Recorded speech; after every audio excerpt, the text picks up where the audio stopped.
Hey, Max, I've been reading a lot of really funny Amazon reviews lately. What about you? Well, I'm actually reading a The Critical Breakdown podcast review. That sounds better. It is better. What do you got? Well, this one is from I Love Groupon 2. There you go. They say it's their words, my new favorite podcast. This podcast comment is brought to you by Blue Apron. Blue Apron, just like IKEA, but for your tummy. Okay. Mad Max and Scotty 2 Hottie are more entertaining than the movies themselves. Love the banter, love the takes, love the Tuscan-style roasted pork. Great. Oh, there's more. There's more. Wait. Okay. There's Excuse more. me. I stopped watching Dinner and a Movie on TBS Superstation when I found this awesome podcast and inexpensive, tasty meals that are delivered right to my front door. I highly recommend it. Well, thanks for that review. I love Groupon too. You also love Blue Apron. Yeah, they sound like they love a deal. What a deal this podcast is. Thank you. I love Groupon 2. Yeah, thanks, man. I love Groupon 3. Yeah, and if anybody wants to have their 5-star review read on our podcast, you just have to give us a 5-star review. Yeah, we'll read anything, apparently. It's that simple.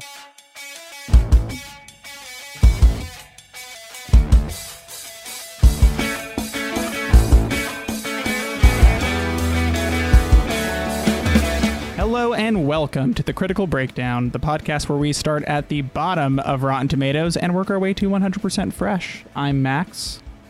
And I'm Scott. And today we're talking The Rock. The Rock. No Dwayne Johnson on display here. So we're not talking Dwayne Johnson's rippled muscles? No, we're not. We can. He's got a nice, washboard there. But we're talking Michael Bay's The Rock. Ooh, the 90s Alcatraz movie. Yeah, that's right. Sweet. I'm in. Yeah, cool.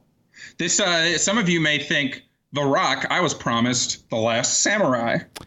Some of you may think that. Some of you may think, good, The Rock, I thought it was The Last Samurai. Yeah, we were mentioning to just a couple people that we were going to watch The Last Samurai, and everyone seemed to have the same exact reaction, which was, ugh. Yeah, and I don't think any of those people had seen it, so I don't get that, and I'm still interested in it, but we'll just talk The Rock instead. Yeah, we might just have a movie night together and just watch it. That'll be cute. We're cute guys. I sure do. What have you been up to, man? What have you been watching? Well, with the release of The Defenders, I realized I honestly just kind of meant to go back and finish watching some of those shows and just never did. So yeah. I really enjoyed Daredevil season 2, but like I said, I just never got to it. So I jumped back in. I got to, I think it's about halfway when the Punisher gets arrested. Yeah. And that's about where I had stopped. I forget why I stopped, but I was fully intending to keep watching. Other stuff got in the way. So I jumped back into that, and I've been enjoying it. It's pretty good. Did you pick up just from where you left off, or did you start? No, I just picked up exactly where I left off. It was easy enough to remember where I was. Yeah. I remember there was the really cool graveyard scene with the Punisher. Yeah, the conversation. Yeah, and that was like really powerful and good. So I think I took a couple days to digest it and just, like I said, didn't come back. Yeah, and you picked a good spot to pause, though, because in that season, that's the natural breaking point. Because the second half is more, they bring in a different antagonist. Yeah, it felt like that should be the end of a season almost, because so much happened in there, especially compared to season 1. Yeah. But I mean, I'm glad that there's more. Yeah, I liked it. I definitely liked the first half of that season a lot better than the second half, but it's still a solid show. Yeah. I haven't jumped into any of the other ones. I've been telling myself I'll watch Jessica Jones for a really long time, but I just haven't. Yeah, I watched some of Jessica Jones. I enjoyed it, not as much, but I enjoy things that are going on in it. The problem, it's a hard thing to watch because she's very much a victim of abuse, and I mean, I think those can be important stories to tell for sure. Not saying it's not, but it's just harder to watch, basically. So sure. That's kind of like a hard thing to digest. It's not as easy to digest as, a Catholic man dealing with his stuff. A little more wholesome story, just barely. But yeah, no, for sure. I mean, it's much more to bite off there, and I haven't dipped into the other ones at all. Well, yeah, I heard the quality gets a little lower. I heard mixed things about Luke Cage, but I heard Iron Fist was pretty poor. Yeah. But I heard The Defenders is good, and I think Netflix released one of those like 10 minutes, like what you missed in all the seasons of their individual shows. Oh, that's cool. Enough to get you caught up for the Defenders. So I might watch that and try the Defenders because it's gotten better reviews. I might also. Yeah. Because I don't want to like sit through all those to get to. Yeah, that's a lot to dig into. Yeah. But no, I mean, I'm enjoying it. It's good. I definitely love the first season of Daredevil. It was amazing. And this is so far. I mean, like the stuff that's there that works from last season, like still works. I think the show definitely took a hit by. I think it makes sense to not have Kingpin back in as a character, but he definitely was a driving force in that story. So I'll just tell you to buckle your seatbelt then, pal. Well, I'll say that I enjoy the Punisher a lot. They've done more with that character than I thought was ever possible. Well, that and I think his portrayal of, is it Frank Castle? Is that the Punisher's like name? Yeah. His portrayal was so good and popular that they said, okay, we'll do a Punisher show. And I think that might be the next one in the pipeline. Yeah. Or maybe Jessica Jones season 2. I can't remember, but they're definitely doing its own thing, which is cool because I like that character. I really like complicated protagonists and antagonists, and him and Daredevil, like the philosophy is like such a perfect balance. Yeah. And it makes him so interesting. I can't picture them doing a really good Punisher production without having Daredevil in it, but I don't know if they just do that again in a Punisher branded series. So I believe they just announced his series, The Punishers. Yeah, it's they have like the titles, I think, already like established somewhere. So the titles of like his episodes, they're definitely making it. Yeah, so that means it's probably sooner sooner than I think. Let's see. It said it's supposed to be 2017 release is all I'm finding. So we'll see. Cool. But I don't think there's been a trailer. It looks like from some of the listing here that some of the characters from Daredevil will make appearances for sure. Yeah, it's kind of the not Marvel Cinematic Universe, but like the Marvel Netflix universe. I believe MNU. Yeah, I believe they're supposed to be connected though. I've heard that, but I don't think any of them are in Age of Ultron. Yeah, no, I mean they won't Age be. Of Ultron. Yeah, the Infinity. Whatever. Yeah. I don't think they will. I think they'll keep it separate just because. Yeah. But I think they're definitely supposed to be like street level versus top level. Yeah, so, which makes sense. It does make sense. Yeah. But they do have like Rosario Dawson is kind of the connective tissue, the Nick Fury of the TV universe. What about you? What have you been watching? Well, I watched a Netflix original. It was a documentary called Icarus. It's about the doping in cycling and just in Olympic sports in general. And then also just how the Russian doping scandal that kind of came out. I feel like it boiled over in like 2015, 2016, because it was right before the Rio Olympics where it was revealed or accusations were tossed out about state-sponsored doping in Russia. Mm-hmm. I don't want to spoil too much because it's a little unique for a documentary in that it's not narrative, but it almost is. Because it's definitely suspenseful, and I wouldn't say the average documentary is very suspenseful. Yeah, and it's telling a story very clearly, and it's just really interesting. It starts with a biker he's semi-pro, and he's never able to win races, and he knows everybody ahead of him is doping because everybody in cycling is doping. So he decides that he wants to kind of see why the system's failed and everything. So he starts to dope and is recording the whole process. And he meets this Russian doctor who helps him get around the testing of it. It's just really cool. And that biker, that cyclist, is the one who directed the whole documentary. So it's very interesting. I think it ended up being more than they thought it would. And it's 2 hours on Netflix. It's very, very good. I recommend it. Yeah, it's a really good trailer. I've seen that. I added it to my list as soon as I saw it was out, but I have not watched it yet myself. Yeah, I would. When you're next in a documentary mood, maybe get down in the rotation. Another show I watched on Netflix. It's not a Netflix original, but it's called The Good Place. Mm-hmm. I think it's ABC. It's got, oh my gosh, the girl who played Veronica Mars. Kristen Bell. Kristen Bell. It's got Kristen Bell and Ted Danson in it. It's a comedy sitcom. It's made by the guys who did The Office and Parks and Rec. It's definitely a different style because it's not like mockumentary like those. But the premise is she is in heaven, basically, the good place. Yeah. And they do some kind of creative stuff to tiptoe around the controversy that could come with that. But it's about her. She's not like a great person. Everyone who's there is supposed to be like a Rhodes Scholar who devoted their life to charity and all that. And she was put there by accident. And I'm only 6 episodes in or so, but I always rewatch the same like half-hour comedies, and I wanted to break a new one in. And I like this one. It's pretty funny. Kristen Bell is very funny in it. It's just an interesting concept. It's not the kind of thing you see touched on all the time. They use the setting very creatively. I know some people who I know whose opinion I enjoy. I've seen them talking about it, so it seems like there's some good buzz around it. Yeah, that's why I started. I saw some good buzz online, and I just decided, hey, I'll give it a shot. And it's been good so far. I think it didn't get great viewership in its first season, and people are hoping it gets a second season. Maybe it already got greenlit for one. I can't remember, but I like it. I think it's worth trying. It's on Netflix now, so yeah. The nice thing about half-hour comedies and shows like that is if you don't like it after the first like 2 episodes, you barely spend any time, and you can go on with your life just fine. It's like 1% of your week, so give it a shot, people. Yeah. Yeah. Well, you guys hit a big milestone with a television show here. I was gonna say instead of where sometimes you're just in and out of a comedy really fast. There are some shows that kind of bring you in and make you a part of the family, like Party of Five. Party of Five. And we just reached the series finale.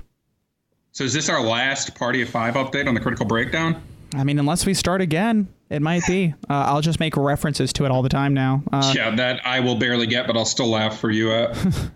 It's kind of funny. I had some other things in my life that were like winding down at the same time, so it was, I guess, just extra emotional.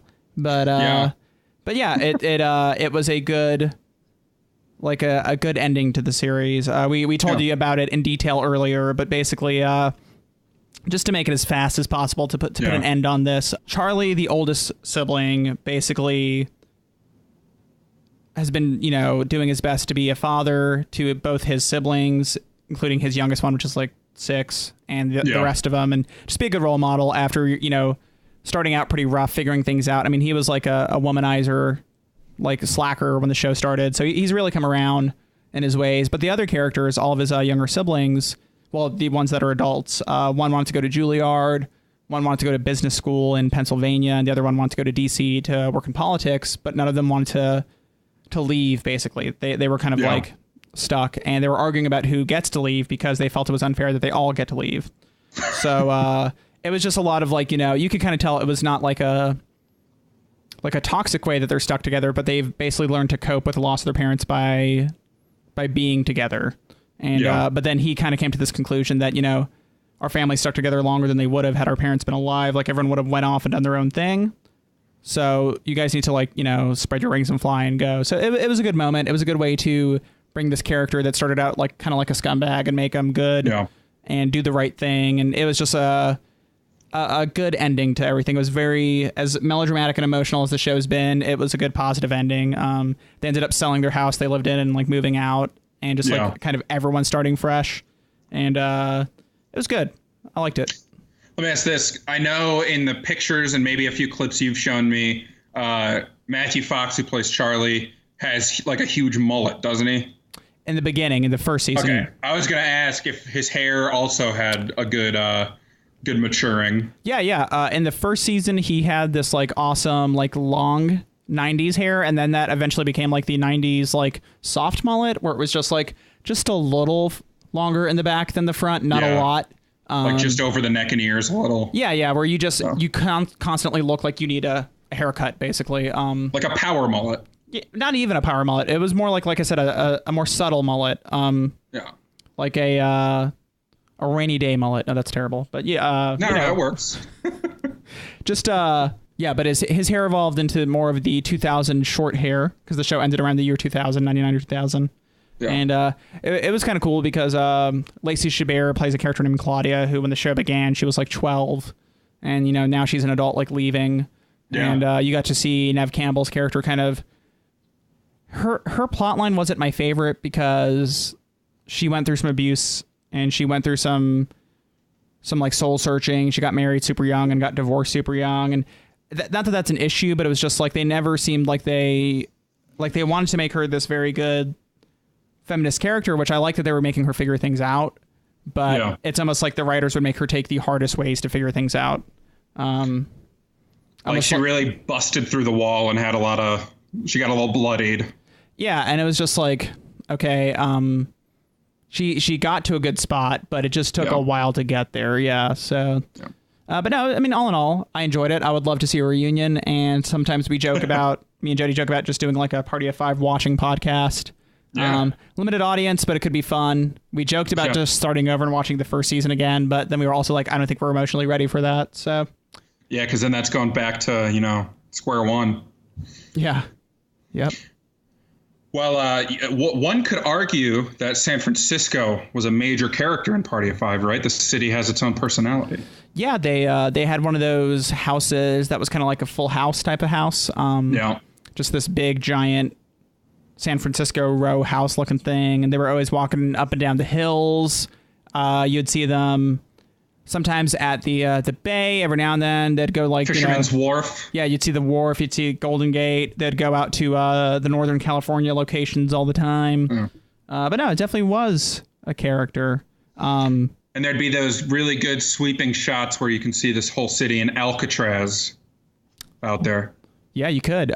Now, one thing that has better sweeping shots of the city and of Alcatraz is The Rock. The Rock. The Rock. That was a really good group segue, I think. Yeah. It just we got there really well. Sometimes it just plays out that way, Party of two, am I right? Yeah. What's the plot synopsis for The Rock? A mild-mannered chemist and an ex-con must lead the counterstrike when a rogue group of military men, led by a renegade general, threaten a nerve gas attack from Alcatraz against San Francisco. Boom. That's it. That's the entire plot. That's everything. There's more detail in the film when you watch it. A little. It's not that unique of a plot. The setting and the core conflict that the villain is upset about make it a little unique, but in the grand scale, it's pretty simple. Like terrorist group slash mercenaries slash military extremists do X and heroes have to do Y to stop Z. Like it always ends up like that, but this builds a really nice location for set pieces. Yeah. And this movie is very much a Michael Bay showcase. Mm-hmm. He directed it. The opening credits, I think, hilariously showed his name as director twice. Well, not as director. The first line of the opening credits is a Michael Bay film, and the last is directed by Michael Bay, in case you forgot. Yeah. Gotta keep you informed. Yeah, and Michael Bay is one of those directors who, he's not like a Scorsese or a Kubrick who is a, award-winning transcendent director, but he is one of the directors who's carved out his own style that is very distinct to him. I would compare it to an M. Night Shyamalan, who he's also not making award-winning films, but you see a scene from a movie that you're not sure what movie it's from, but you can tell if it's a Michael Bay scene. Yeah. He has a distinctive style. There's no way around it. Like you said, like the Shyamalan, where I think the only person I can think of who might even be close to him in style is like John Woo.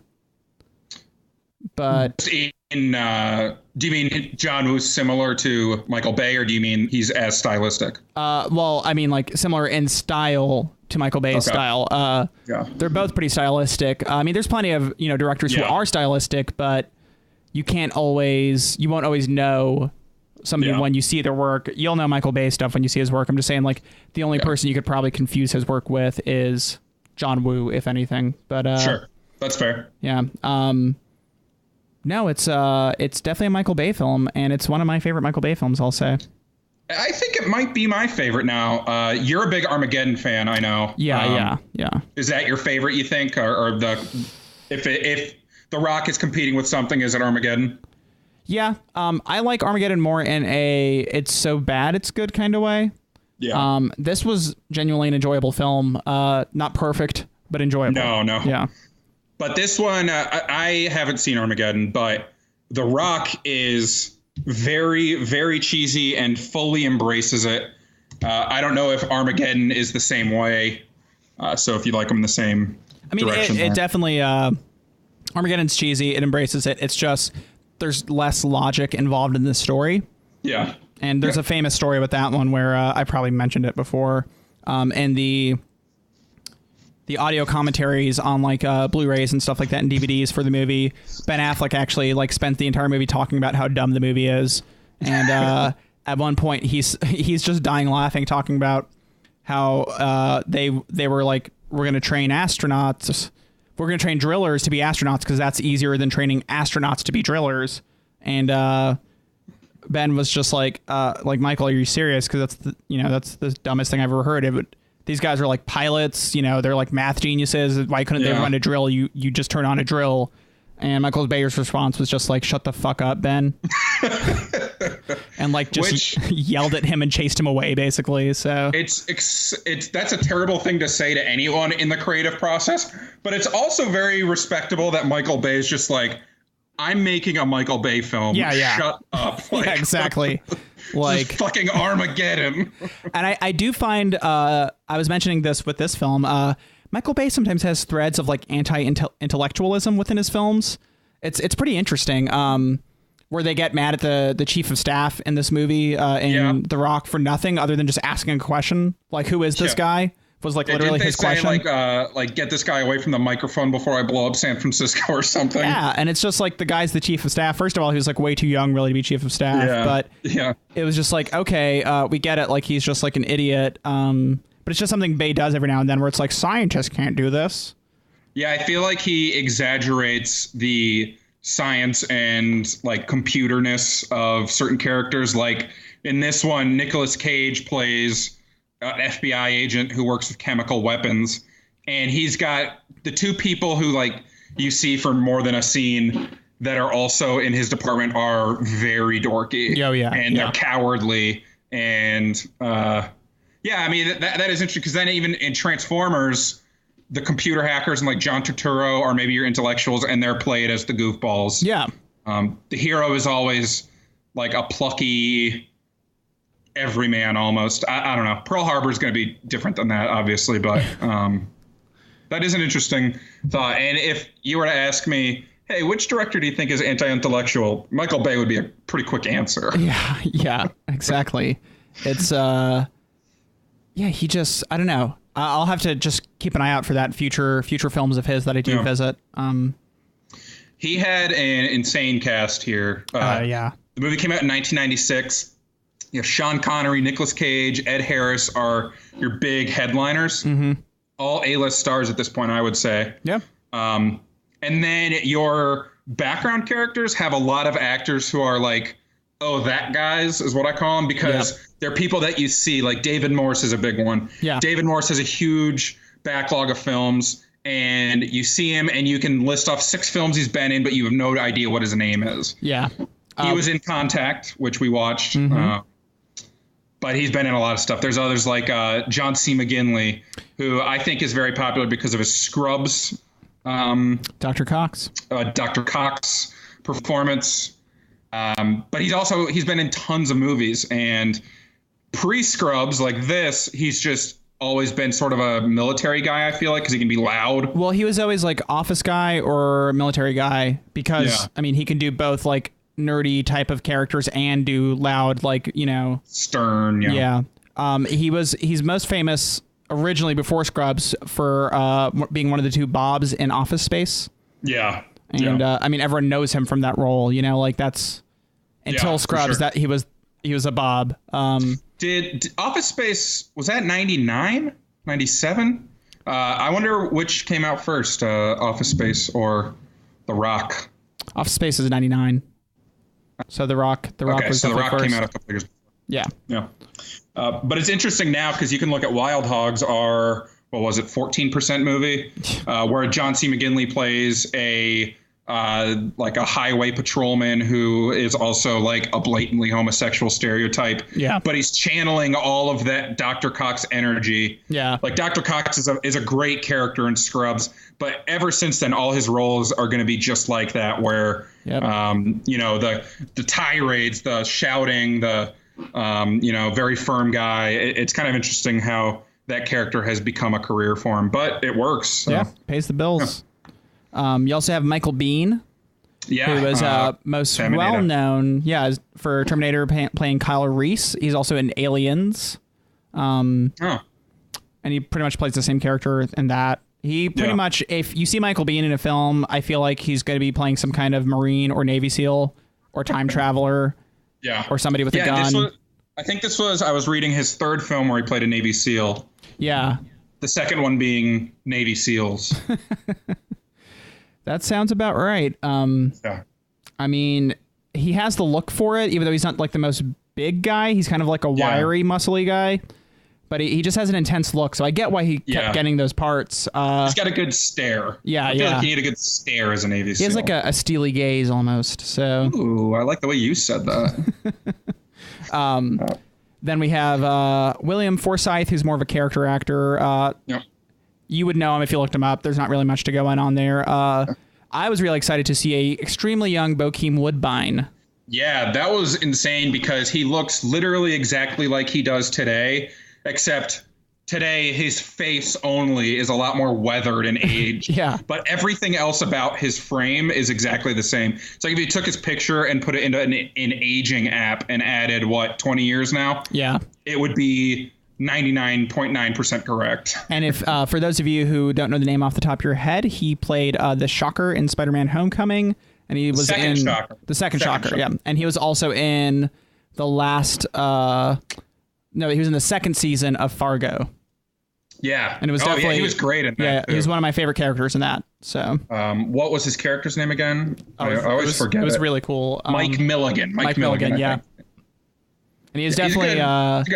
He's a great character actor. Like he comes in and just does these roles. He commits all of it to it. So it was great to see him in this. I mean, he was good in it, even though he was just had a couple lines. He did them well. Very minor. Yeah. Speaking of minor, James Caviezel. Mm-hmm. Well, Jim Caviezel, but credited here as James Caviezel.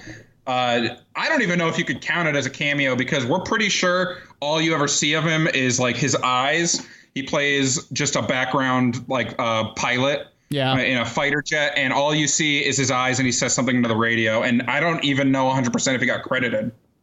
Yeah. I can't remember. We were the whole time we were waiting for him to show up because we read that he was in it, and then when they bring in the jets, they're like, launch the jets. We're like, yeah. Caviezel time. Yeah. I don't know why we were so excited. It was way too excited to get over Jim Caviezel. Yeah, honestly, no one's ever been that excited about Jim Caviezel. Yeah. One of the big gaps I'd say in this movie, and we'll just talk about it here with the actors and actresses, the movie basically has no female presence. There's two female characters in the movie. One played by the beautiful Claire Forlani. Mm-hmm. Kind of one of your forgotten 90s starlets, I'd say. Little 90s crush there for sure. Yeah. She plays the daughter of Sean Connery's, what was his character's name? Martin Mason. John Mason.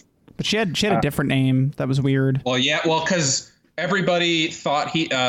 We'll get into him. Yeah. We'll get into it in a minute. The other female character is played by Vanessa Markill. Yeah, I'm not sure. Carla, I think was her name. Yeah.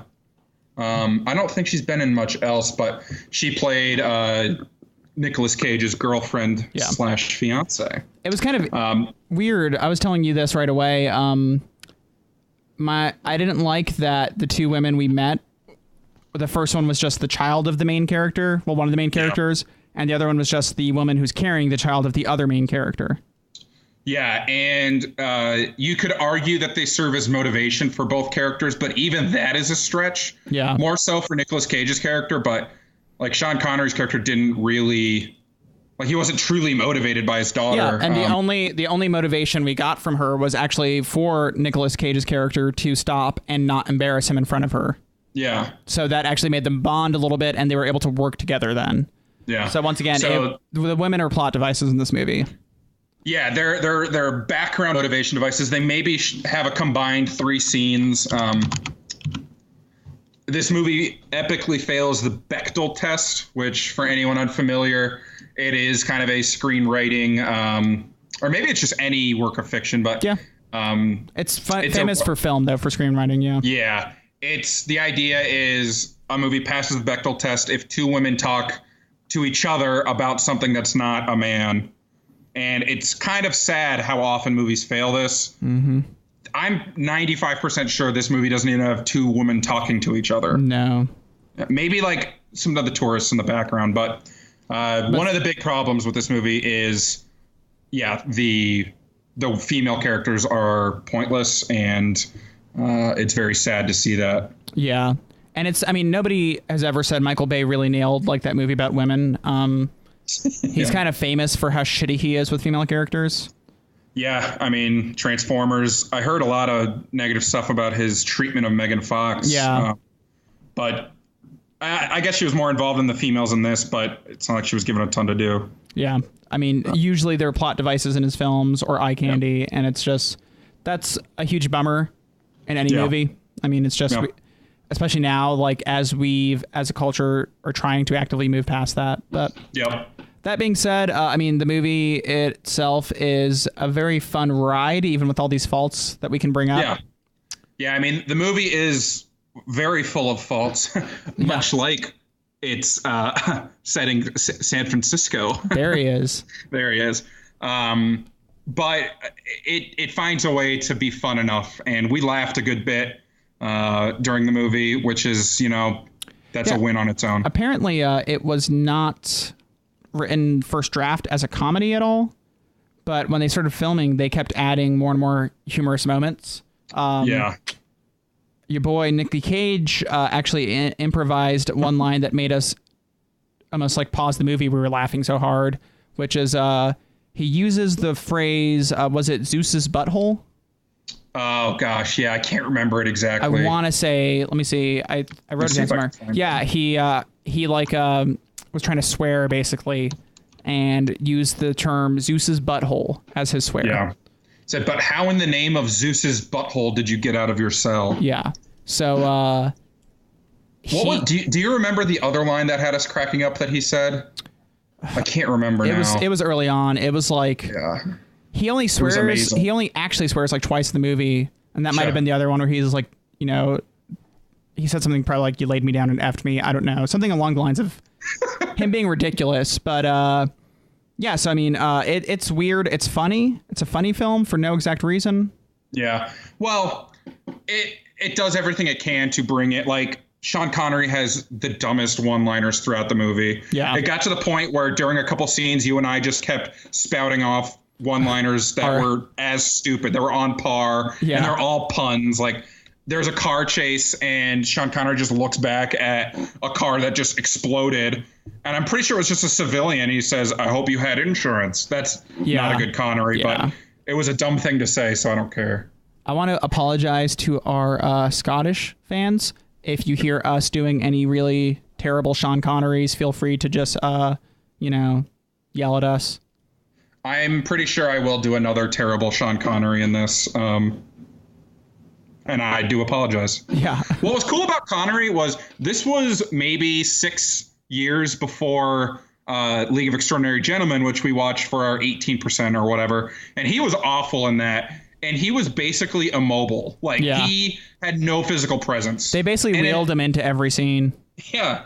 And I get it. He's old. That happens. Your body's not built to last like that. But in this, he was actually pretty spry. Like there's a scene of him jogging.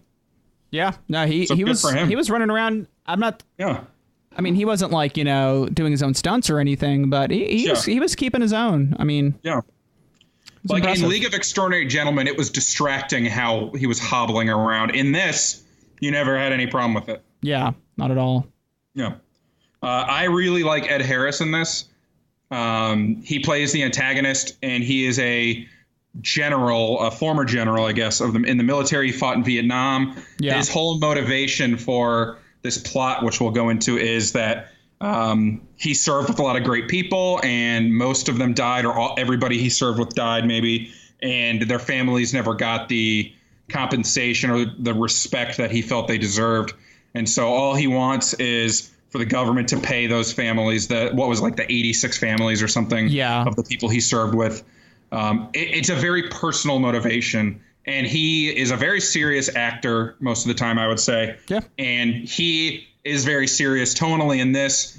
Connery and Cage have the banter, the buddy cop kind of style banter, but Ed Harris is very stern, and it helps keep the plot moving, and it makes the story stand above the standard action blockbuster you get like this. It gives his character intensity and authority that makes it where he's a complex villain. He's not just twirling a mustache. He's actually he's kind of morally in the right, even though he's not ethically there. Yeah, for sure. He's doing to him what's the right thing.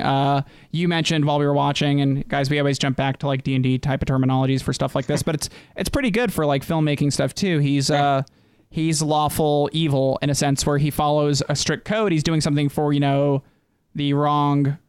He's doing something to get something he sees as right, but he's using the wrong methods to get it. But he's still following like a code. And on top of that, like he sees himself as doing the right thing because the system betrayed him. So why not betray the system? It's strange to have like a Michael Bay film with a very well thought out villain. I think it's the combo of this really good story, this backstory, and then also you have an amazing talent behind it. For sure. That's always going to lend a lot to a film. I mean, basically, the film can be told as his story. He's as much a major character as our two major characters. So that's pretty important. And I liked that the movie doesn't have the big showdown at the end where like Cage and Ed Harris are both on top of like a helipad and fist fight for it. Ed Harris actually dies before the climax of the movie. Yeah. And because he had that strict code, he wouldn't kill all of San Francisco. And the nuts that he had following him wanted to really badly, so they killed him. Yeah. I was surprised by that. I wouldn't expect a Michael Bay film to show the restraint to not have that showdown. Yeah. But it serves the film well, in my opinion. Yeah, it elevated it for sure above like a lot of what you see from somebody like Michael Bay. No question about that. I'm like actually surprised at how well that ending worked for me, the whole thing. Yeah, me too. Especially because there is super cheesy moments in that ending sequence. Yeah. Like at one point, Nicolas Cage launches an empty rocket at somebody and says, "I think you're the Rocket Man," and he's pushed off of a building and into the Pacific Ocean, and it's ridiculous. But the ending, it's just like, yeah, that's fine. It's not over the top somehow. And there's a lot of action movie logic throughout the whole thing, like the rocket thing. Realistically, if a rocket slapped through your chest launching, you would probably just either disintegrate or have an exploded chest. But he rides it out and falls into the ocean, and it's funny. It is funny. So it's like that. It's I don't know. There's a lot of that going on, but it still worked. Like there's a guy using like a literal machine gun to try and shoot Nicolas Cage as he's holding a glass bauble full of a major chemical weapon. Yeah. And he's just running around, jumping around. I mean, he's hiding behind the glass of a lighthouse to like survive this machine gun, and it somehow works. And it's dumb. And I was complaining to you about it at the time, but at the end of the film, when it all wrapped up, I forgot about it. It didn't really bother me. The film is pretty harmless overall. And there are these faults, but you basically look past almost all of them because it's a fun enough movie. Like, I don't even like action romps like this normally, but Connery and Cage had enough chemistry. They kind of have the antagonist and then like a mentor relationship and then a buddy cop kind of thing going on. And Ed Harris was awesome. Mm-hmm. And it's a very clear movie. There's not a lot of a movie like this will fail when they try and layer on like twists and all these extra things. And this movie just doesn't. It's about 45 minutes in, it's like, yep, okay, the SEALs are going to Alcatraz to stop this. The rest of the movie is at Alcatraz. They don't do anything complicated. It's great. And I mean, you know, I always bring up my pre and post 9/11 talk. This definitely is a pre 9/11 film. You could tell because terrorism is still almost comical in it. There's a lot of other cues why, like mentioning, stuff from Yugoslavia and the Serbian conflict and all that. So there's a lot of callbacks to the 90s, but even then, even though it's kind of a goofy representation of it, like the plot still endures, I think, and that might be why, is because, we know that, terrorism actually happens now in this world. So while that might have been a unique thing to just do with the movie at the time, I mean, there's a lot of movies where Middle Eastern terrorism was treated more like a joke, like True Lies. It's one of my favorite action movies of all time, one of my favorite Jim Cameron movies of all time, but it's not too progressive in that sense. It's almost endearing isn't the right word, but it's the fact that the terrorists here are basically using green Dragon Balls. I called them Jello shots at one point. Yeah. They're these, like you said, baubles full of green goo. They look like those when there'll be like 30 strung together, and they look like those glass grapes you see at like fancy, like at Home Goods and stuff. And now, if you make a movie like this, the terrorists are going to be much more real threat. It'll be like a bombing or planes. Obviously, you'll have real life. You'll have a higher death toll too, just right off the bat. Exactly. And like since they were military men and they invaded a military complex, they used stuff like rubber bullets and beanbags to infiltrate. Yeah. I don't know if you noticed that in the beginning, but they didn't actually they didn't kill anybody. They invaded, they stole, but they left their fellow soldiers, okay. Like we said, the guy had a code of ethics he was following. Yep. And then in the Michael Biehn scene where they're having the standoff, which is one of the dumbest standoffs I've ever seen. It's both beforehand and after. But in that scene, he's trying his best to defuse the situation before it goes too far. It's almost kind of like a Two Towers thing with the arrow. Yeah. That's actually basically exactly what it is. Yeah. One of the guys on Ed Harris's squad kind of like crumbles some rock down, and it spooks the good Navy SEALs, and then the action starts. Yeah. But like you're saying, Ed Harris here and at every turn didn't want civilian casualties or innocent people to go down. He's trying to say, have your people stand down and no one will get hurt. As soon as they take all the tourists who are on Alcatraz, the first thing Ed Harris says is, this is only for a day. If your government works with us, you're not going to get hurt. And after a couple times where he shows he's not going to hurt him, you believe it. And, he follows through with it. That's what makes him a good villain. Yeah, for sure. Consistency with that code of morals. You can relate to his conflict, and it elevates action movies. And, I mean, it's just, it's missing, I feel, in a lot of movies now, which is surprising for me to say, like a Michael Bay film is trumping a lot of new stuff. But it's just now, I mean, everybody goes for this like extreme hyper-realism thing, which I get, whatever. But sometimes, every comic book movie for the last like 10 years, except for, Nolan's Dark Knight stuff, the villains have been, Yeah, no, they've been pretty poor. Like, we get excited when we get like a moderately okay villain.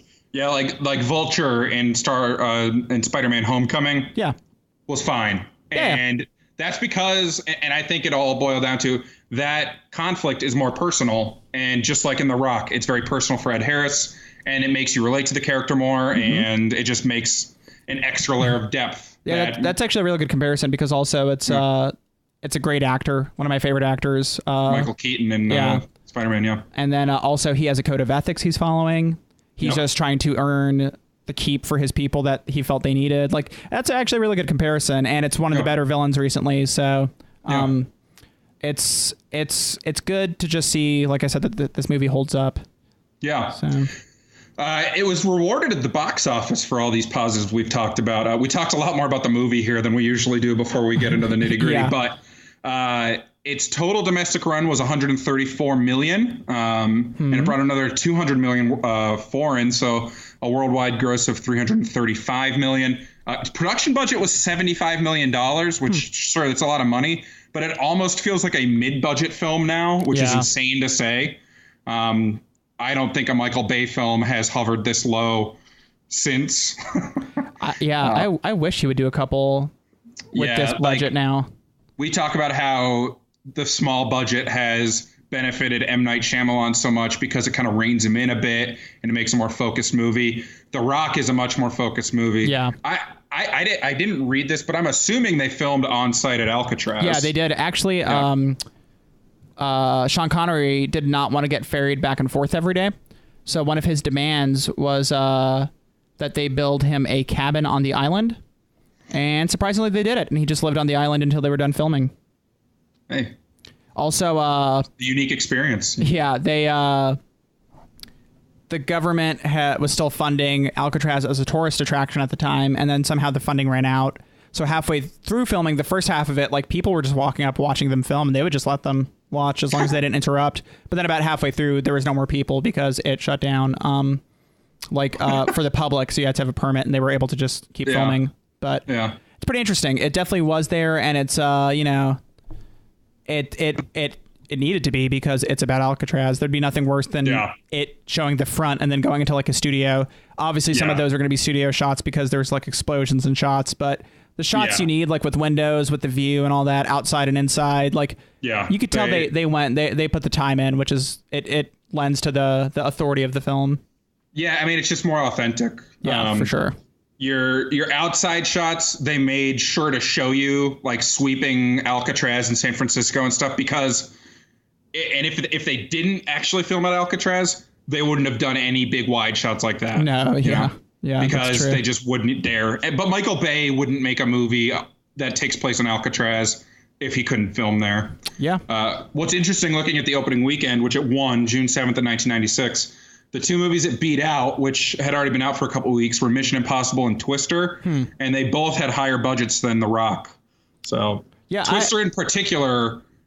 If you told me like, hey, Michael Bay action movie has a smaller budget than Twister, I'd be like, you bugging. Yeah, for real. But I guess Twister was pretty effects heavy, so. And like, I liked Twister when I first saw it. I haven't revisited the film in years, but. Yeah, same here. But at the moment, I would say I like this better. Just off the top of my head. Yeah.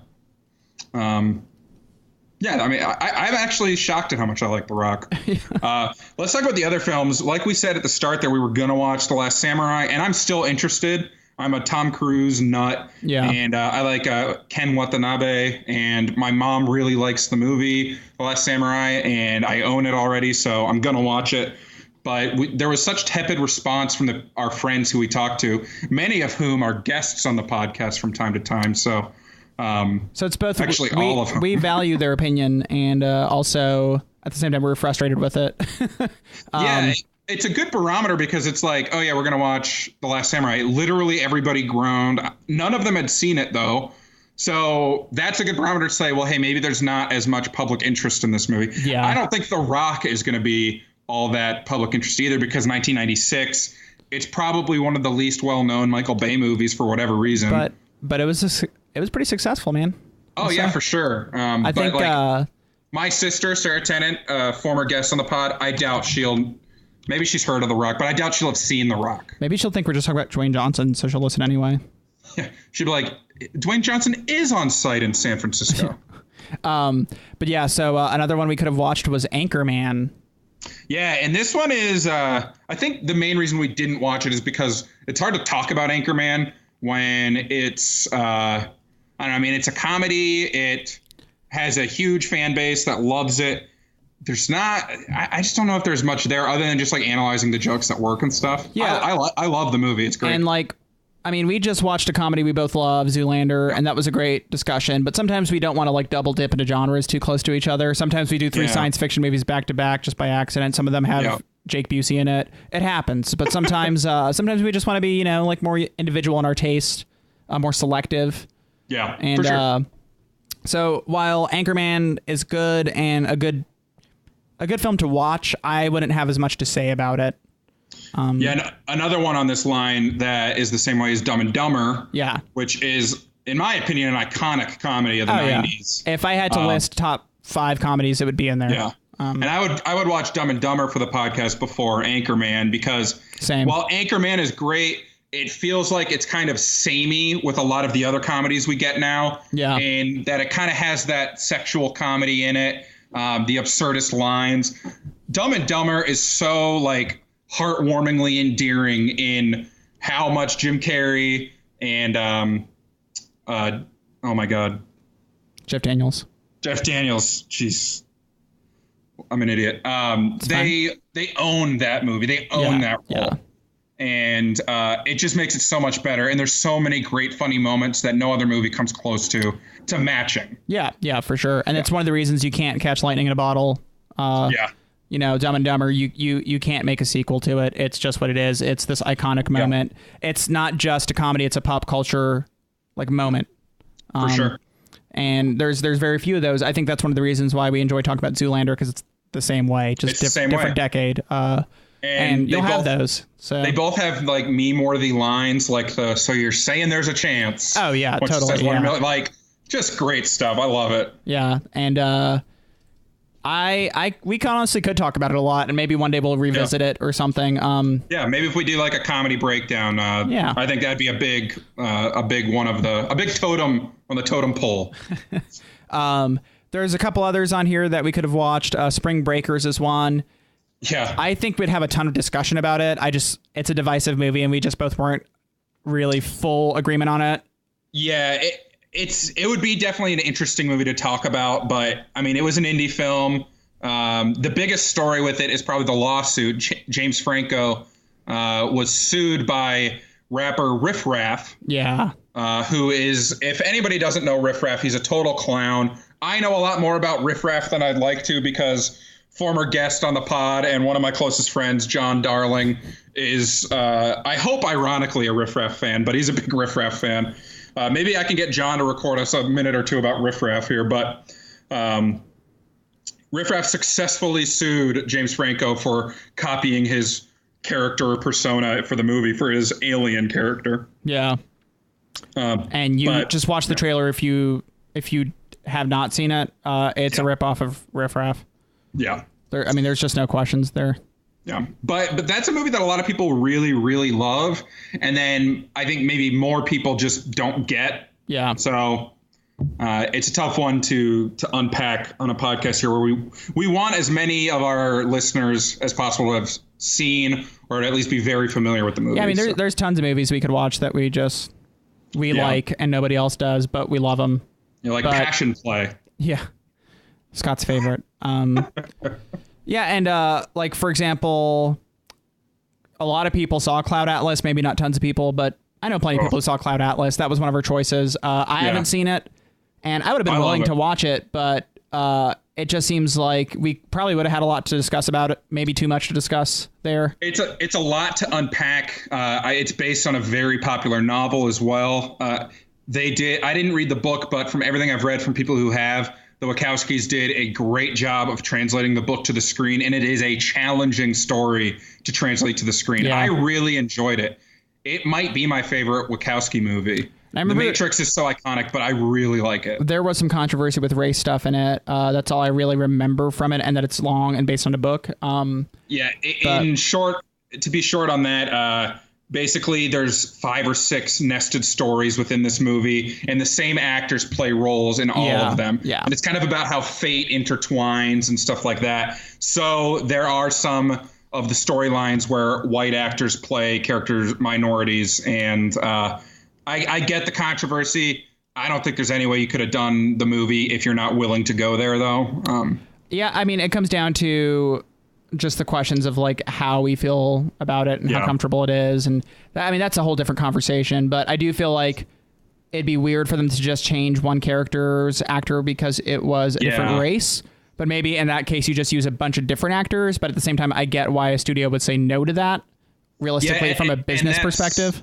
But that also loses the main thread of the movie, which is how these characters over millenniums, their fates are so intertwined. Like Tom Hanks plays a character in all of the timelines, and that character kind of has a coherent story almost. Yeah.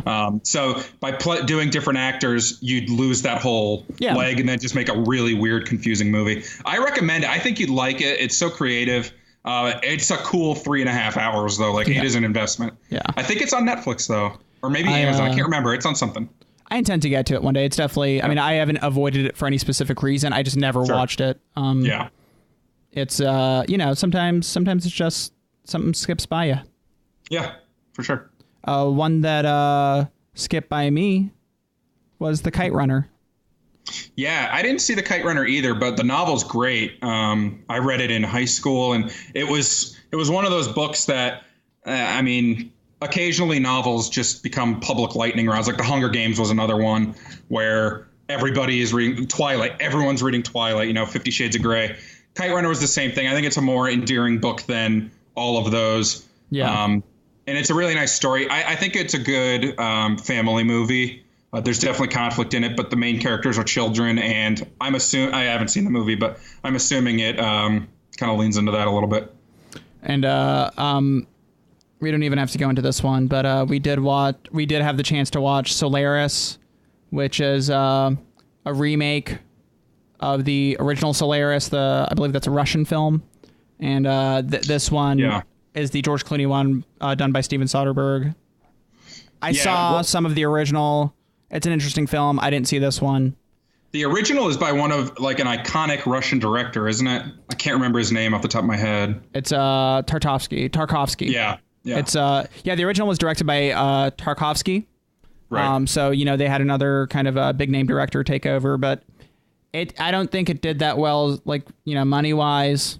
No, I don't think it did either. And probably if you're gonna watch that, you might as well start with the original, which is very well regarded. Yeah. So this one, it has a funny, the critics, it's at 66%, obviously, and the audience rating's super low for it. Yeah, I love when that happens. Yeah, me too. And then we kind of just round out this set with The Blind Side. Yeah, Oscar winner, The Blind Side. Yeah. How does that make you feel? I've never seen The Blind Side. It looked dumb to me. You were very passionately against it. I didn't want to watch Blind Side either, but you were very much like, well, I'm not watching The Blind Side. As soon as we started discussing it. Where I said I have no problems with watching Cloud Atlas, I just need to come across my plate and I'll watch it. The Blind Side is something I just I saw the trailer once maybe, and I was like, that doesn't look like something I would like. Yeah, when Cloud Atlas comes across your plate, you go for it. When Blind Side does, you break your plate. Yeah, exactly. I just get up from the table.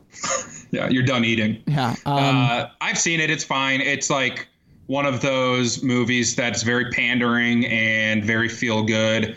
And there's supposed to be a lesson in it about, embracing others and helping people out. But it's so pandering with its message that it loses any impact it would have. Yeah. So, but again, that's pretty harmless. I don't think Sandra Bullock should have won the Oscar that year for that movie. There's nothing very inspired about her performance, in my opinion. But and Sandra Bullock's America's sweetheart. I was gonna say I'm a pretty big Bullock fan.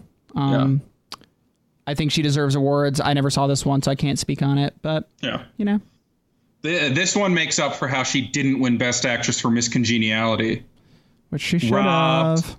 She should have. That's a pretty good line, though. There's a lot of interesting enough movies to talk about there. I mean, obviously, we're in the point where everything's pretty interesting, but in a vacuum, I'd watch most of those movies. And talk, for sure.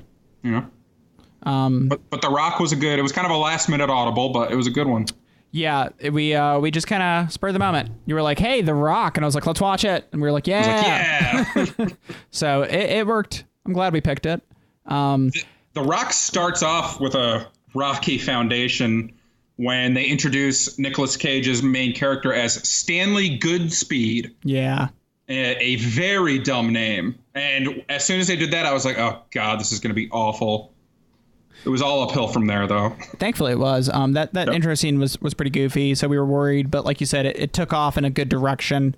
It's kind of interesting that they, like we said earlier, they juxtapose these goofy characters against a really cool villain. And I'm glad they did that. Because Nicolas Cage is super goofy in this. Yeah. At one point, his character, he has to disarm a chemical weapon, and he does. And then the next scene is just a sudden cut to him at home, shirtless, playing the guitar. Yeah. And his girlfriend comes in. She's like, what have you been doing? He's like, oh, I had to defuse a chemical weapon. So I came home, drank some wine, playing guitar. And he makes this like weird line about like, it's a grunge thing. And it's so weird. That is strange. It's like at this point in time, Nicolas Cage was more of a standard A-list star. But now he's just totally knucking futs. Yeah. So here you could see where he'd be now, like in 20 years. Yeah, for real. The fact that Stanley Goodspeed was so weird kind of helps the introduction to Sean Connery's character, John Mason, because the introduction to him is him being like released from a prison cell with long gray hair and a thick beard. And it's so ridiculous. Yeah. His character ends up being fine. Like the whole thing with him was he escaped Alcatraz once, so they need to use his knowledge to break back in and save the hostages. And there's nothing really significant about his character other than the government gives him this pardon. If he helps them, but they tear up the pardon. So at the end, Nicolas Cage tells the government guys that he's dead so he can kind of live his free life for his remaining years. He bros out. The best part about his character is that he was obsessed with rope. This is like the one thing I want to talk about this character, because from the start of his time in this movie, he's doing ridiculous things. At one point, he just like elbow drops a glass window and breaks it and curses at a bunch of military folk, which sets the tone. But then he's taking a shower in a hotel and he just reaches and pulls on this rope that ends up being at least 20 feet long that was inside the wall. Yeah. No clue what the hell that was. We couldn't figure it out. And it's just constant the whole time. Like, like every solution he has, he's using rope. It's great. It's so consistent. I loved it. It's very strange, but it's a good little bit. What I liked about this character was that he, there's theories. And obviously this is just, cinema film theories, nothing you can confirm, but, there's theories that he's intended to be an older James Bond. Like literally an older James Bond? Yeah, like, I mean, obviously not with that name, but the whole time they're like, we don't know his name. His name's off the record. He's a British agent. And he gives a fake name, or he gives a name. But, it's kind of interesting that it could be like maybe original draft written that way. Maybe just spiritually a James Bond-esque character. He captures the spirit of James Bond one-liners. So yeah. And I mean, so I can that lends some credence to the theory. And his ask right at the beginning is, I want a haircut and I want a suit. Yeah, and he gets it. Yeah, so it's a fun little thing to just ponder. You don't. Yeah. I don't think it's obviously not written as that, but it's fun to say, hey, he's basically James Bond. That's another layer. Yeah. The first half hour is basically a cat and mouse chase of him escaping the government's clutches and Goodspeed basically being in charge of catching him. And that sort of works. There's this absurd car chase through San Francisco where as soon as it started, I was like, okay, they're going to have the hills and they're going to have a streetcar and they're going to show the Full House style houses. And they did all of that. Yeah. The car chase was ridiculous and over the top. You knew it was a Bay movie because there's an explosion where a streetcar that's sliding off the rails at about 10 miles an hour crashes into a car, has a massive explosion, and the streetcars launch 30 feet into the air. So it's in case you forgot that this was Michael Bay, it's Michael Bay. It's Michael Bay. But that was one of the two set pieces, because then the rest of the movie is the Alcatraz set piece, which is punctuated by character moments, but it all takes place in the one area. So yeah, and I think those character moments worked for the most part. They do a good job with it. They showed progression. Stanley Goodspeed he's not a coward per se, but he's not a combat guy. And so he's weird about holding a gun. Yeah. And he gets disarmed easily. He's kind of cowering at the start. And then towards the end, as kind of the reality of the situation builds and becomes more time sensitive. He's jumping into action. He jump kicks someone at one point.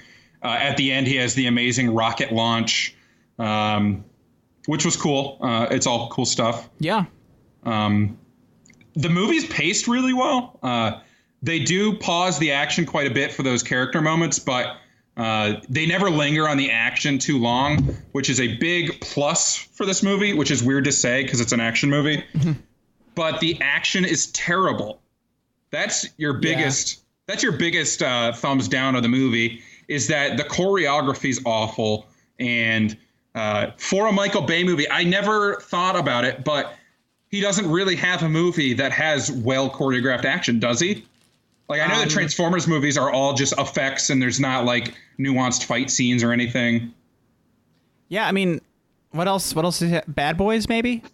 Maybe, but it's kind of the same thing where it's just like this gunplay. Like, all the action in this is just kind of incoherent shots of people raising guns in very lavish ways and just unloading them. Yeah, and I mean, the action, it's just gunfights, and half of them don't make sense. Like, at one point, I mean, it's just like Nicolas Cage reaching his hand over and shooting over like a sofa or something. Yeah. At one point, there's a minecart chase in this movie, which is ridiculous. But at one point, they crash on their minecarts, and then all the evil military folks are running down to stop them, and one guy gets lit on fire, and then there's just a bunch of random ricocheting bullets. Yeah. It's ridiculous. Look at a movie like Dredd if you want good choreographed action. Yeah, and it's also mostly gunplay, which you could argue that the guns are what makes it tough to kind of show interesting choreography, but they make it really interesting, and they do very cool and unique things with it. This doesn't. Every action scene is just an explosion of bullets.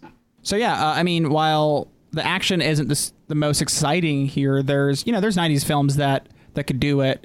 And I was thinking at first, this is the 90s, this is before Bourne and all that, so maybe that's why. But no, I mean, you have your Speed. Speed's a good movie with action.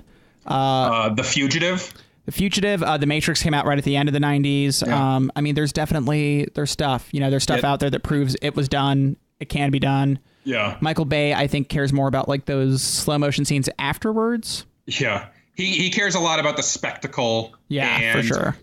He has this famous shot that's in like every movie where the camera starts really low and it's a full 360 pan around a character with the camera also like moving up to their eye level. Yeah. And the character will always be looking off in the distance somewhere. It's the most Michael Bay shot possible. I want to say a third of Armageddon is just shots like that.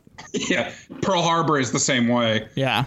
This movie did it twice. The first time was just the classic. It was with Nicolas Cage looking off, and they did the camera. The second one was really cool. It wasn't fully like this, but it was at the end when the mutiny is happening against Ed Harris, and it's focused on what the hell's that actor's name? That guy, David Morse, who is the most loyal comrade to the general here, to Ed Harris. And the camera starts to pan, and you think David Morse is also turning on him, but then he ends up shooting one of the other guys. So it's cool because Ed Harris is in the middle of the camera and the focus of the camera, and he's out of focus, but you can tell he's kind of what the scene is about, even though he's not the focus of it. So they use it pretty cool. There's also, and this will be like my closing remark on the movie, at the end of the movie, the American military doesn't want these chemical weapons to hit the city. And so after not hearing about like what the result has been of their infiltration, they send the fighter jets in. They send Jim Caviezel in. And they successfully stopped all the evil military folks. Nicolas Cage has these flares to signify that that they succeeded, these green flares. And he lights them and just runs to this like cliffside and gets on his knees and throws them in the air. The fighter jets are coming right at him. It's pure spectacle. It's 100% ridiculous, but it is so satisfying. Oh yeah, and I mean, so satisfying. It's like the best shots in the entire film, and the ride you just went on, it just works perfectly, and it's even better. He thought of that scene before the script was written. Oh yeah, and he's like, "Get me to this moment." Yeah, and I want Nicolas Cage doing this. Oh, and you're there for the whole ride with the film, like we said. It works incredibly well, and then it gets there, and you're just like, this is effing awesome. Like, it's just fun. Yeah. It's the exclamation point at the end of the movie. Yeah, we kept trying to call out. We kept trying to find peak Michael Bay, and we thought we found it with this moment. But then the last second, the jets that were going to blow up Alcatraz pull up, and then one bombs it still. Accidentally, yeah. And Nicolas Cage flies through the air. Yeah, and lands in the water. And then when we were like, that's peak Michael Bay. Yeah. So everything from the lighting of the flares to that is peak Michael Bay. And that's spoken as a true Bad Boys 2 fan. This is the much better movie. This is actually the only fresh movie he's directed. Really? The only other one he's been involved with was he produced that Ouija Origin of Evil movie from last year, but every other movie's been rotten. This movie you could say is a guilty pleasure. Yeah, this instantly is a guilty pleasure of mine. It's we like to say we're not ashamed of guilty pleasures. I'm definitely not ashamed of my guilty pleasures. But they're more movies that go against the grain. Yeah. Max, I think we have a couple top 10 lists here. Top fives, excuse me. Yeah, we have combined we have 10, but together we have fives. So, Max, what are your top 5 guilty pleasures? Let's just rattle through them. Let's start with number 1. No, go with number 5. We want to build up to it. Okay, want to build up. Number 5. I constantly shit on video game movies, right? You've heard me do it probably 100 times. I almost say that the genre itself shouldn't even exist because they're all so bad. You're not wrong. Yeah, and my number 5 is a video game movie. It is Mortal Kombat. It's not well reviewed, but it's not. It's just fun. Watching the trailer, it's got like that layer of cheese you need to make a Mortal Kombat movie. It's got like peak 90s actors, like little B-movie actors. It's got an amazing soundtrack. I will say that, like a really good 90s soundtrack. And it's a good time. There's no other way around it. You can't watch it and not have fun, even with how bad it is. So yeah. What about you? My number 5 it's a movie I've talked about here on the podcast. It's Fired Up. Mm-hmm. It is a comedy that's half Bring It On parody and half just raunchy college comedy. It is just a weirdly funny movie. Some of the lines are just incredible, in my opinion. It's got a few actors who I don't think any of them have gone on to do really big things, but you recognize their faces. It's just, I haven't seen it in a while, and I wonder if it holds up, but I have really fond memories of watching Fired Up with my sister just laughing a lot at how dumb it is. I remember the trailer for it. I remember it looked pretty dumb. On Rotten Tomatoes. Yeah. Yeah. But, I don't care. I'm proud of it. Hey, I'm with you. There you go. What's your number 4? Number 4, I actually may have seen this with your sister at one point, but it is actually a sequel. It is Step Up to the Streets. Did this one still have Channing Tatum? Channing Tatum makes a very short cameo in it. It's for those who don't know, Step Up was a dance movie. A dance movie that Channing starred in. I think that's where he met his wife, possibly. But it had some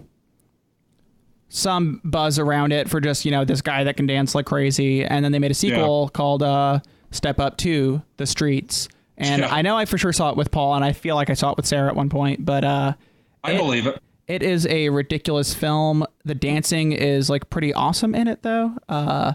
And I kind of I like some dancing movies. They got to be good. I'm a fan of a good dance sequence. Yeah, I mean, it's just they're goofy movies. You go in knowing they're goofy movies, but I did enjoy this one. Here's some fun for you. It was definitely a box office hit. It had a budget of $17 million, and according to Wikipedia here, did $150 in box office worldwide. I got to check that. Yeah, but the Wikipedia does the worldwide box only. So. But that'll make you money. Yeah, I bet you the first one did pretty good too. And that was directed by John Chu, who's gone on to do some random films, but like action movies and stuff like that. He did Now You See Me Too, by the way. So that movie's garbage. That movie almost made my top 5 guilty pleasures though, because I watched the whole thing and just kept going, oh, come on. Yeah. It's he has a certain caliber of style, but he's actually good at capturing, I think, visual movements, and that's why that worked for me in this film. It's a goofy movie. I like, not literally a goofy movie, but it's a goofy film to watch. But I enjoyed it. Maybe I'll check it out someday. What about you? What you got next? My number 4, we've talked about it. We did an episode on Rush Hour, but My guilty pleasure is Rush Hour 3, Ooh. the much maligned trequel. Is that a thing? Second sequel? Whatever. Third movie in the trilogy of Rush Hour. I accept that it's garbage compared to the first two. The first two are very, very good. But I love the first two enough that even a bad version I'm okay with. This one does everything wrong. It takes the scale. They go to Paris. There's no reason for them to be in Paris, but it still just works. It's funny. I laughed. Yeah. It. I thought I had seen that one, but when I did some more research, I don't think I did. We got to change that. Yeah. So, but I also I'm glad that's yours. I think it's a good fit. The Rush Hour trilogy is definitely the best thing Brett Ratner's brought into this world. Yeah. I'll agree. I mean, I can't even argue. Yeah. What's your number 3? My number 3 is Fire and Ice. This is a lot of people won't know it. It's an animated film that was done by Ralph Bakshi and Frank Frazetta. Frank Frazetta is one of my favorite painters / fantasy artists of all time. Yeah. And Ralph Bakshi, he's known for like the Lord of the Rings cartoon, the original That's one. What it was, yeah. And I think he did stuff like Fritz the Cat, but he's kind of he's known for his like very intricate animation, and he kind of explored rotoscoping. Yeah. Which is where they animate over film. And Fire and Ice is it's just kind of amazing, like lowbrow.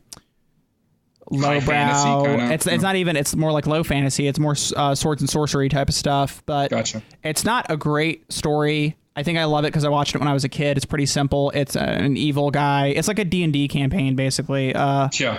And if you ever do watch it, you will just laugh the whole time that it is a D&D campaign. The art is amazing. Yeah, and apparently Robert Rodriguez is supposed to be doing a live action version of it. I'm on the fence if that's the best choice, but I think he would at least stick to like how it's supposed to be. And that'll be interesting to see. So yeah, for sure. You don't really see many like animated movies from small studios or anything anymore. Like everything is Pixar or DreamWorks or what is it? Leica Studio. They did Kubo, but even they're much smaller. So it's kind of cool to see a third party, almost independent film or animated film. Yeah, and it's iconic kind of within some circles. So I definitely say check it out. Yeah. What about you? My number 3 is definitely a guilty pleasure. Dear John. It is a Nicholas Sparks novel turned movie. It's got Channing Tatum and Amanda Seyfried as your main two. The reason I love it so much, the actual romance I don't think is very good. They have chemistry, but I mean these movies are so melodramatic, as heard on our Lucky One podcast. But this movie has a B plot of John, which is Channing Tatum, and his father, who has autism. He's played by an actor who his name escapes me right now, but he played the dad in Step Brothers. He was one of the administrative guys in Cabin in the Woods. Richard something. Oh yeah. I haven't been doing good with my actor names right now. Yeah, I know who you're talking about. Yeah. That plot is incredibly touching to me. It was much more satisfying than the romance. Much more emotional. There's weird things with the romance, but I really enjoyed it. I've only seen it twice, maybe just the once, but I saw it in theaters with my sister. So it is my favorite Nicholas Sparks movie, which maybe is a controversial opinion, but it shouldn't be because who cares? Yeah. Who's going to fight you on that? Actually, some people will. Yeah, some people will. I'm going to say my other two real quick because I've talked about them already a ton on the podcast. My number 2 is Eagle Eye. I don't need to go into that again, I don't think. But I think this is now the 70th consecutive episode I've mentioned Eagle Eye, so that's good. And my number 3 is a movie we reviewed, Joe Dirt. Yeah. It's great. It's very funny. I've never heard you say anything negative about it. So. And I won't. And Max and I, and the Critical Breakdown are all in on Kid Rock's political career now. I'm not going to go on record to say that. It's too late. I'm on record saying it for you. So, no, I kid about that, but the movie's great. I actually really like Kid Rock in it. He should have leaned in on acting. He wasn't terrible. He knew how to do comedy. That's impressive. I wouldn't say he has range, but he should stay with some comedy films and just stick doing that. Yeah. But okay, so you finish this off. You got some movies we haven't talked about as much. So. Yeah. First up, got High School Your Musical number 2? 3. So my number 2 is a number 3, but High School Musical 3 was actually a theatrical release from the High School Musical series, which I believe I just caught one day when I was sick watching TV, and I was like, this is actually kind of funny. Was that the first one you caught? I caught the first one on TV, and so I just was like, you know what, I'm going to watch these when they come out. And then by the time the third one rolled around, it was like a lot of buzz around it. All the people had already become stars. It was kind of a different ball game for them. And I mean, the premise of it, I think the first one, I forgot what grade they're in, but like the second one's a summer thing, and the third one is them graduating. Yeah. And it's pretty iconic. There's lines from it that you'll still hear people say, like, once a wildcat, always a wildcat. And it's basically like Zac Efron's character, Troy, I think is his name, is trying to... I believe that's correct, yeah. He has to decide between his future as an athlete or his future as like a singer actor. Classic decision. You know? Yeah, it's a great plot point basically, and I think his dad might be the coach. I don't remember, but it's I believe that. Yeah, it's just a great fun film. I have nothing else. Yeah. I could explain it with. It's just a good time. Max, this is your guilty pleasure. Yeah. You don't have to defend yourself. But no, I'm just saying, like, no, I know what you're saying. It's legitimately like a pretty good made film. I got no, I don't know. The series is probably the best thing to come out of, or the biggest stuff to come out of like the Disney Channel originals. So yeah. And if you look at the now A-listers who were in this, it's pretty tough to argue against that. Yeah. They definitely took off and did some stuff with their lives there, so it's pretty cool. And then my number 1 is like barely guilty pleasure because I legitimately just love the film. It's actually was technically mentioned earlier, but the main reason it's my number 1 on this is because people tend to have a weird reaction when they haven't seen it. They're like, "That you like that movie? Like what?" Yeah. But and that is Bring It On. Yeah, I don't consider this a guilty pleasure. I just consider it a pleasure because it's a great movie, and it got good reviews. So that's one of my like benchmarks. Like I'm only really guilty when a movie sucks and I like it still. But Bring It On is just fun. Yeah, it's it's a good movie. Yeah. I think what made it become more like that guilty side is that there's a bunch of weird sequels. And a whole series of sequels, like Starship Troopers level. Yeah, and I've seen a good amount of them, and I do actually like some of those too, just because they're unapologetically about cheerleading.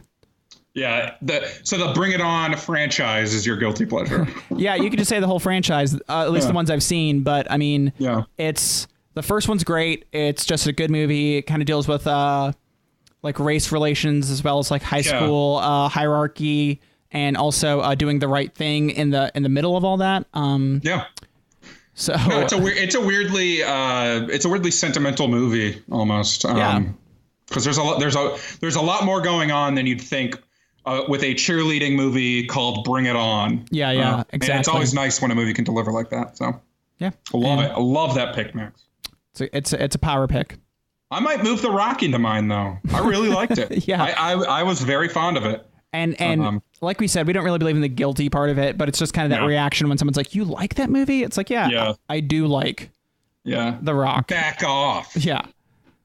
Back off me, man. I smell what The Rock was cooking.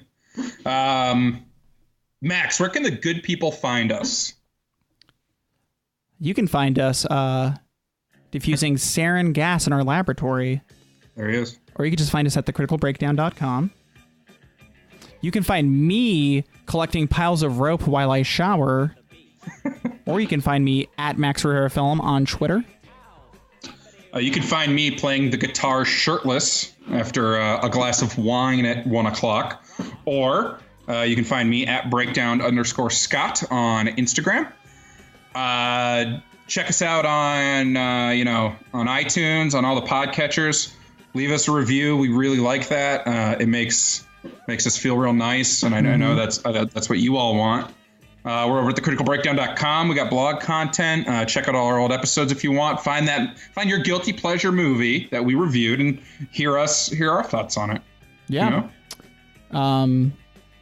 Josh Rivera did our artwork, and Jason Brown did our music. Walter is the podcast dog. And we're the podcast bays.